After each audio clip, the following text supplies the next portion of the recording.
విశ్వాస పోరాటములో ఎదురాయే శోధనలు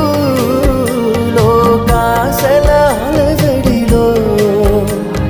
సడలితి విశ్వాసములో దుష్టుల క్షేమమునే చూచి ఇక నీతి వ్యర్థమని అనుకొనగా దుష్టుల క్షేమమునే చూచి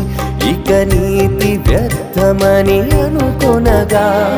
దీర్ఘశాంతము గల దేవా నా చేయి విడువక నడిపించితివి దీర్ఘశాంతము గల దేవా నా చేయి విడువక నడిపించితివి ఎడబాయని నీ కృప నన్ను